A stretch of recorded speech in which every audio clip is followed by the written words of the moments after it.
Stella meowed outside a house on a very, very cold night about 10 years ago, and she's still here. I'm Liv, and this is Stella's story for GeoBeats. It's possible that she was dumped in the fields behind the house and had to fend for herself for a couple of months.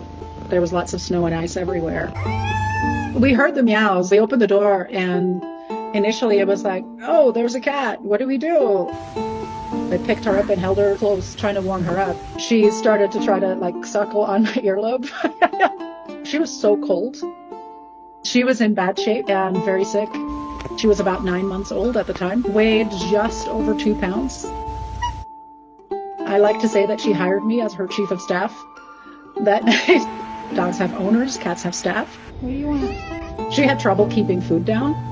We took her to the vet, and he said there was nothing physically wrong. Her system was just malnourished. It took her about 3-4 months to recover. Come here, Stella. She's incredibly sweet, sleeps on my lap a lot.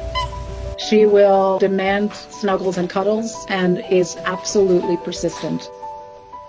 One of my favorite quirks about her is all of her toe pads are pink except for one that is black. And we call that her magic toe bean. Eliza was a rescue cat from Nashville Cat Rescue.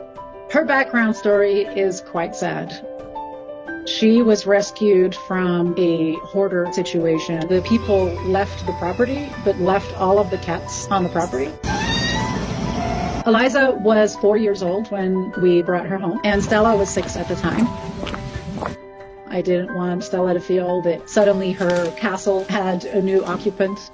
I used an introduction technique that is also championed by Jackson Galaxy, where you feed the cats on opposite sides of a door and you let them get used to each other. The next step I took was give them treats. So I would push a treat under the door. So they would each have to put their paw under the door and try to get to it. And then the final step was the towels that were in their cat beds. I would switch them out on alternate days, so they would start getting used to each other's smell. The end of week 3 was the first time that they were both on my bed and snuggled up together, and they snuggle every day still.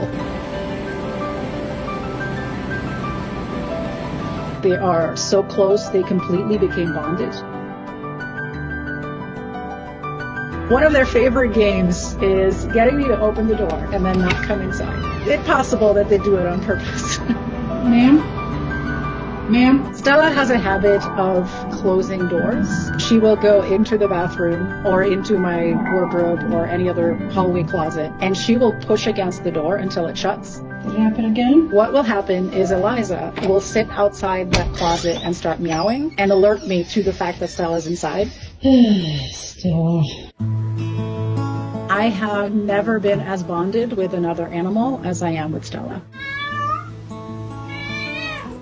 She's going to be 11 years old, so she is a little bit calmer now than she used to be. She is my comfort animal.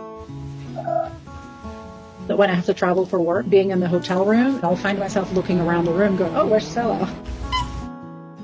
I regularly will just hold her close and tell her I love her.